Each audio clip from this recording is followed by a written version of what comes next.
Assalamualaikum warahmatullahi wabarakatuh. Selamat pagi Bapak Ibu sekalian. Apa kabarnya? Mudah-mudahan dalam kondisi sehat walafiat. Dan di kesempatan kali ini kita akan bahas tentang informed consideration, ya.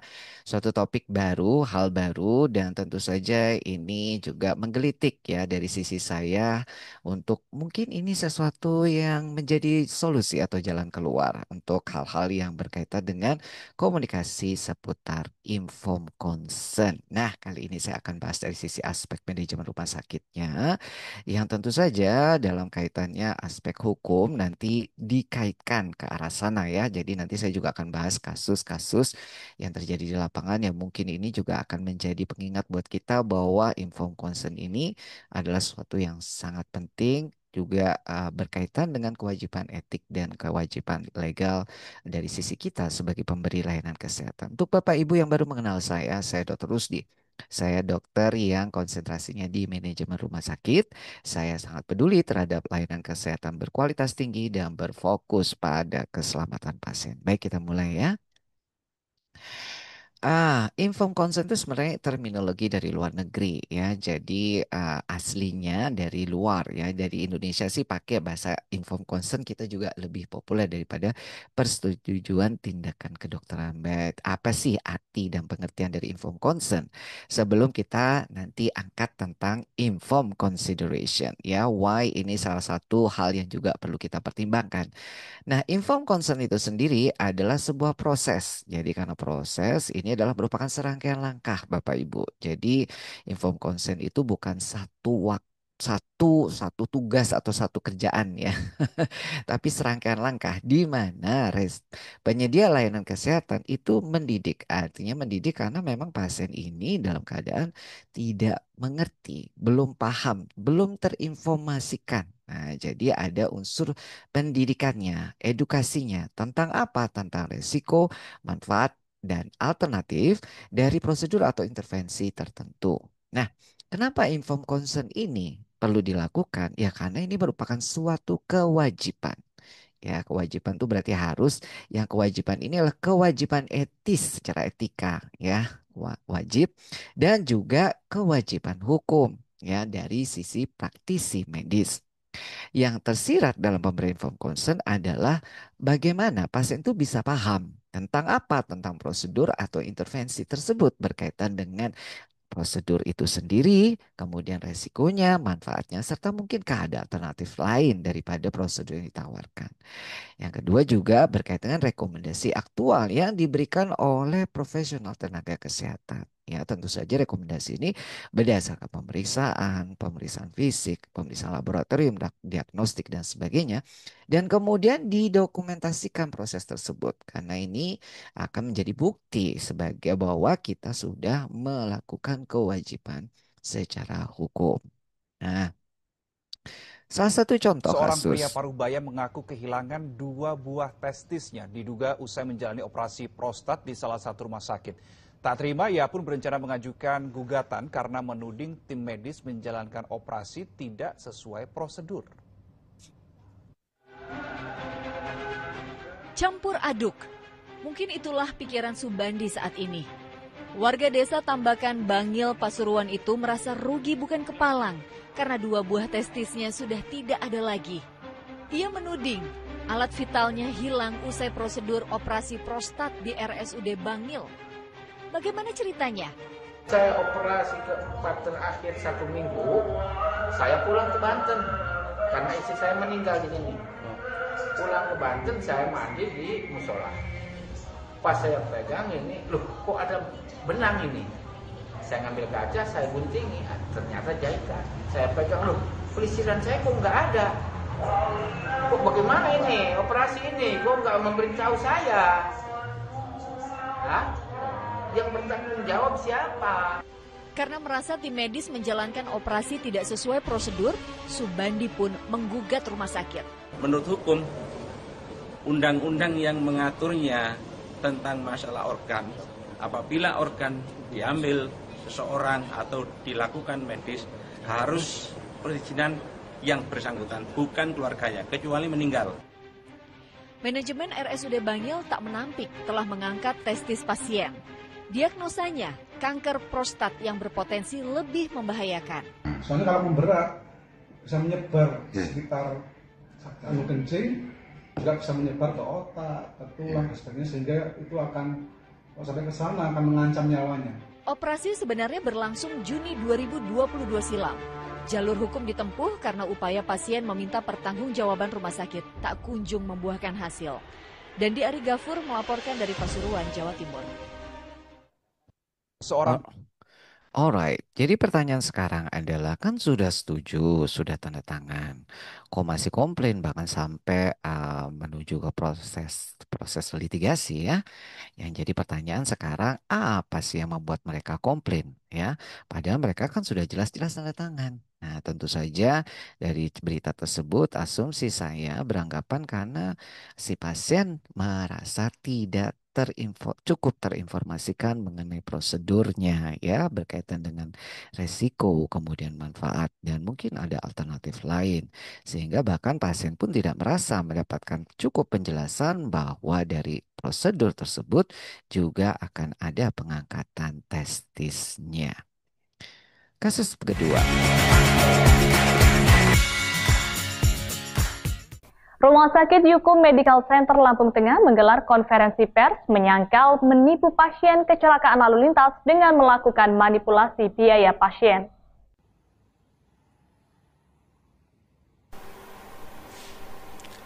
Jajaran pejabat di lingkungan Rumah Sakit Yukum Medical Center Rabu siang menggelar konferensi pers mengklarifikasi dugaan manipulasi kwitansi yang menyebabkan kerugian pasien kecelakaan lalu lintas. Humas Rumah Sakit YMC Nurjum menyatakan tidak benar pihak rumah sakit memanipulasi kwitansi biaya pasien kecelakaan lalu lintas yang sempat diberitakan media massa pekan lalu. Tindakan medis dalam menangani pasien sudah sesuai prosedur. Langkah operasi ortopedi telah mendapat persetujuan keluarga. Terkait biaya yang tercantum di kwitansi operasi ortopedi, pihak YMC menyatakan sesuai tarif dan ketentuan yang berlaku di Rumah Sakit YMC. Kalau untuk kondisi pasien paradialium ini memang benar dilakukan operasi, kurang lebih seperti itu. Dan operasi itu memang masuk dalam operasi kategori operasi besar, Bapak. Operasi besar. Spesialis ortopedi Dr. Kumbang yang menangani pasien menyatakan semua proses dilakukan sesuai prosedur tindakan awal penanganan pasien. Semua tindakan bedah kalau menurut dari kami dokter ortopedi bedah, tindakan bedah tidak harus ada sayatan. Jadi tindakan yang dilakukan di kamar bedah dengan prosedur bedah itu sudah termasuk tindakan bedah. Ya, karena dilakukan di kamar bedah, yaitu bedah dengan prosedur bedah dengan pemisahan tubuh, gitu. Dan itu ada ada klasifikasinya. Dan pada saudari Maria Dekna ini kita lakukan post reduksi dengan pengambilan darah 2 cc, sehingga masuk klasifikasi yang menurut peraturan rumah sakit itu di bedah besar 1 dan klasifikasi menurut perhimpunan ortopedi juga bedah besar 1. Edi Suranto, Raja Pumapaksi, Siger TV melaporkan. Ya, pertanyaan dari kasus tersebut kan sudah setuju, sudah tanda tangan kok masih komplain, apalagi sampai menyebut-nyebut operasinya berbayar 4 juta sekian sehingga akan timbul animo bahwa rumah sakitnya mengeluarkan kwitansi palsu. Kenapa terjadi hal tersebut? Ya, karena apa sih yang membuat pasien dan keluarganya komplain? Ya karena mereka tidak tahu bahwa setelah keluar dari kamar operasi ternyata tidak menemukan satupun luka sayatan dan jahitan. Nah, akhirnya mereka berpikir, loh, diapain katanya masuk ke kamar operasi, katanya dilakukan tindakan operasi, kok tidak ada jahitannya? Sehingga menganggap bahwa pasien ini tidak dilakukan apa-apa. Nah, sehingga kok suruh bayar. Nah, inilah akhirnya dokternya memberikan statement terakhir ya di konferensi pers bahwa tidak semua tindakan operasi memerlukan sayatan, tetapi apa yang dilakukan di ruang operasi ini merupakan suatu tindakan yang sudah terkategorikan sebagai operasi atau intervensi tadi kategori sekian-sekian sehingga berbiaya sekian. Nah, Akhirnya menjadi pertanyaan buat kita semua. Ternyata tanda tangan saja tidak cukup ya. Ini bukan persoalan bahwa ya kita menang atau kalah berkaitan dengan komplain pasien atau kita menganggap bahwa kita di atas kertas menang ya berkaitan dengan proses litigasi. Tetapi apapun hal ini tentu saja akan menghabiskan waktu, energi, belum lagi ya hal-hal lain yang menguras ya dan bisa kita kita transfer energi itu untuk kegiatan yang lain. Oke, nah sekarang saya ingin menyampaikan satu hal bahwa kalau kita ingin memberikan pelayanan lebih baik, tentu kita belajar juga nggak seperti kata dalam tempurung ya. Ada lembaga akreditasi nasional namanya GCI atau Joint Commission International. Ini adalah lembaga internasional untuk akreditasi dan menjadi benchmarking akreditasi di Indonesia ya. Jadi akreditasi Indonesia itu sebenarnya benchmarking dengan menggunakan referensi standar nasional akreditasi Indonesia dari Komisi Akreditasi Rumah Sakit, which is ini hanya sedikit sekali, tapi yang paling banyak mendapatkan poin-poin elemen semuanya ya, termasuk poja-poja itu dari Joint Commission International atau GCI standar untuk hospital di edisi yang ketujuh. Ini jadinya memang banyak mengadop nilai-nilai dari GCI. Demikian disampaikan di keputusan Menteri Kesehatan terakhir di tahun 2024 tentang standar akreditasi rumah sakit. Nah, bicara tentang GCI ini sendiri, sebenarnya GCI itu selalu mengupdate ya di edisi yang ketujuh. Dia ada Quick Safety 21. Itu maksudnya secara general dia bilang ini loh yang perlu kamu update, kamu perhatikan lagi berkaitan dengan akreditasi standar layanan rumah sakitmu. Mereka menyebutkan bahwa informed consent. Ya, informed consent diingatkan kembali bahwa informed consent itu more than getting a signature. Jadi dia bilang bahkan ditekankan ya di Quick Safety untuk membaca apa sih update terbaru dari GCI. Dia bilang bahwa informed consent itu lebih dari sekedar mendapatkan tanda tangan. Nah, masalahnya ada tantangan dalam menerapkan proses. Ingat proses itu sendiri ya, proses komunikasi informed consent itu sendiri yang merupakan serangkaian langkah ya. Apa tantangannya? Yang pertama, proses di mana pasien sepenuhnya memahami perawatan kesehatan atau prosedur pembedahan yang mereka setujui untuk dijalani. Artinya, ada tantangan bagi pasiennya untuk sepenuhnya paham ya mengenai prosedur atau intervensi yang nggak ada hubungannya apakah mereka setuju atau tidak. Artinya seakan-akan tanda tangan itu belum tentu pasien itu paham. Nah, bahkan setelah menandatangani formulir tersebut, pasien seringkali tidak memahami resiko, manfaat, alternatif yang kaitannya dengan perawatan prosedur pembenahan mereka. Yang penting pasien itu, bagi pasien sudah memberikan otorisasi. Yang ini sangat penting sekali bagi pasien untuk akhirnya pasien itu memberikan otorisasi yang sah.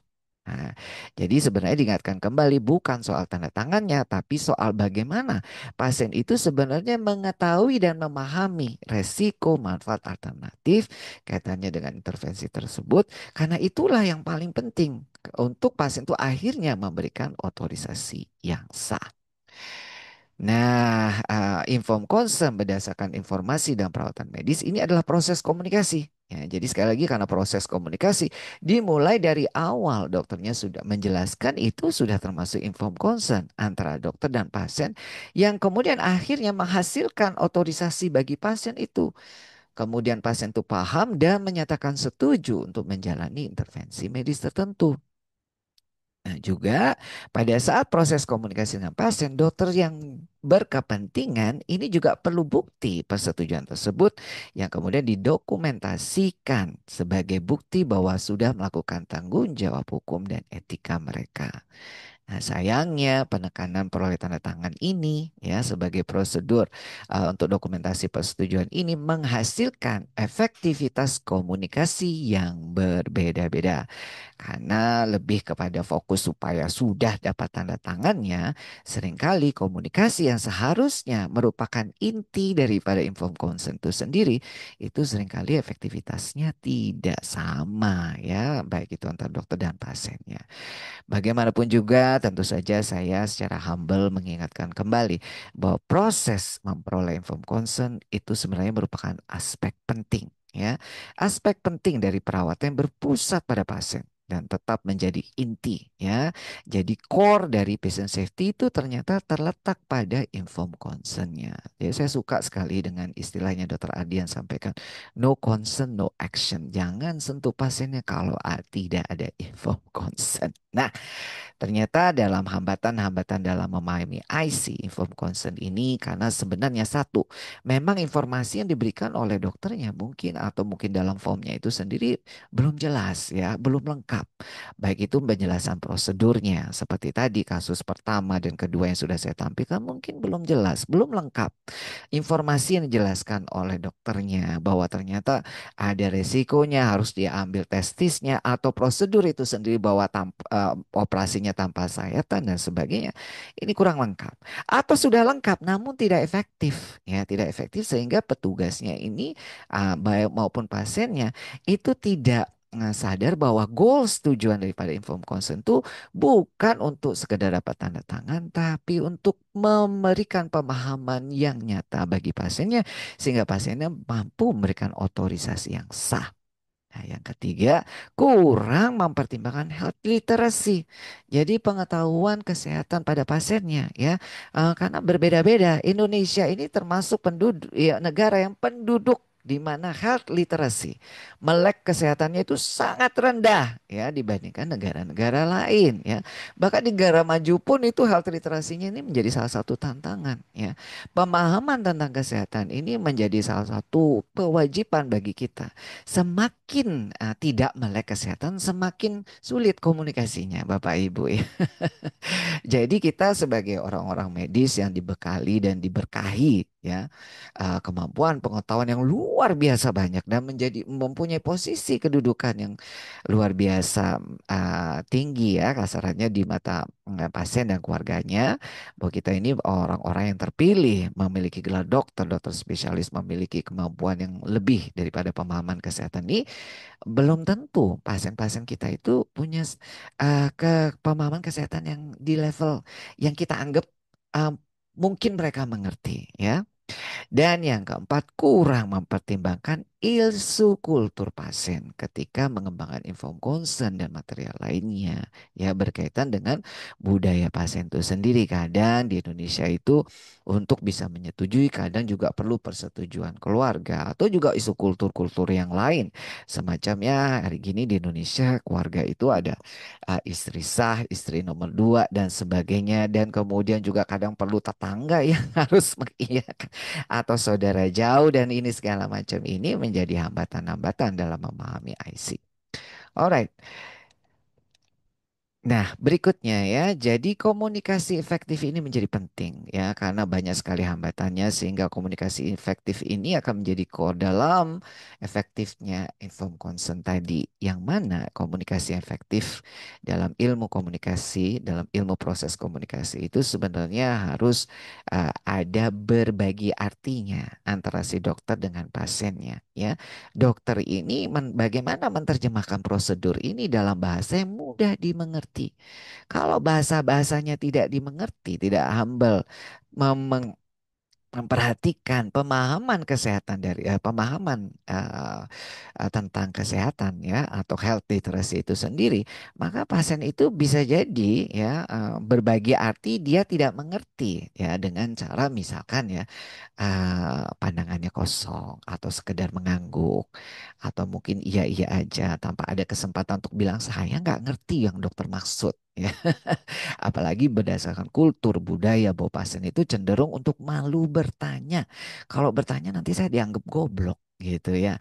Kalau saya mau bertanya saya nggak ngerti nanti dianggap tidak sopan.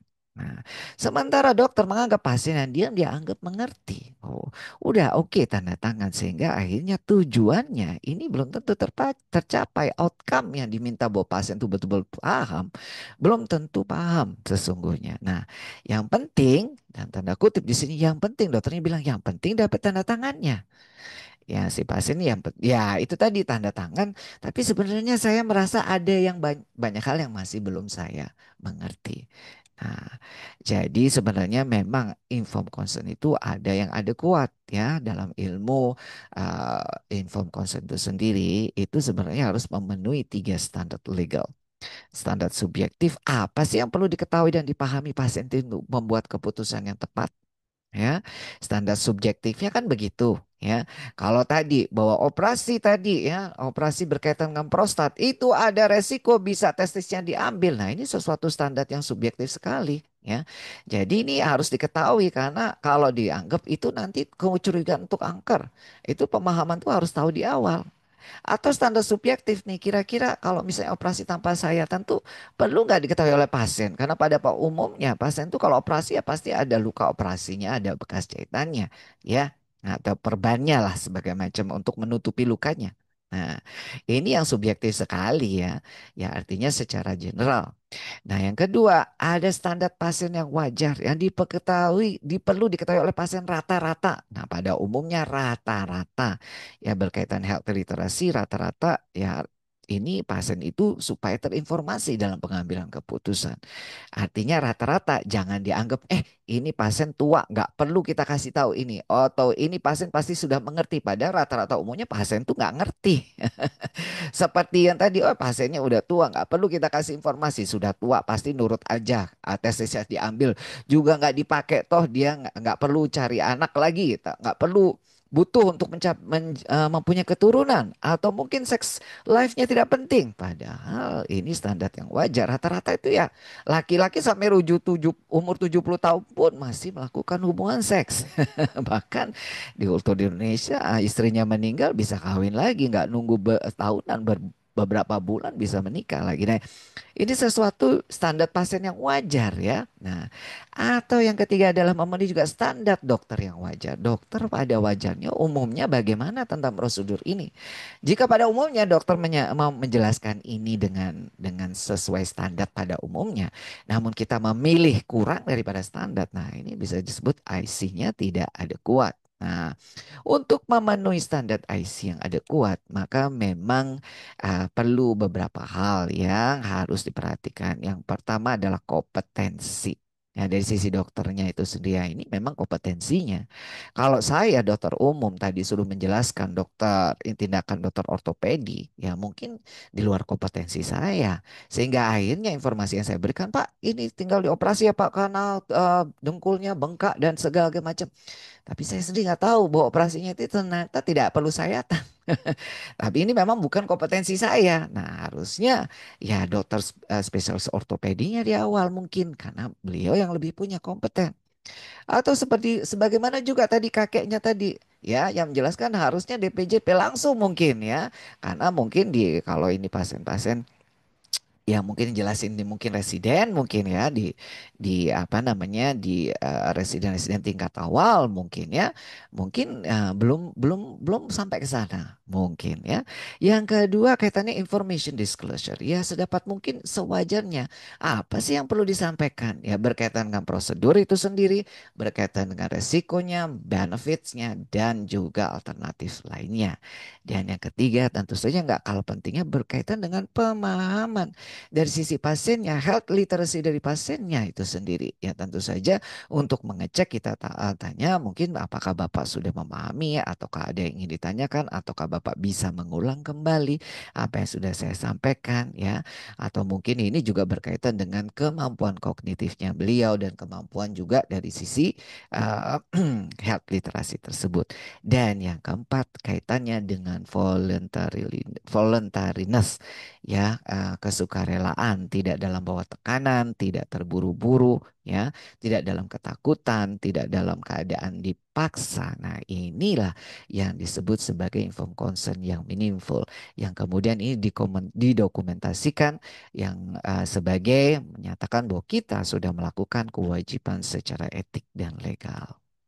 Nah, namun sayangnya ada communication barriers. Nah, ini hambatan yang mempersulit kita untuk berkomunikasi secara efektif karena informed consent it's a communication process.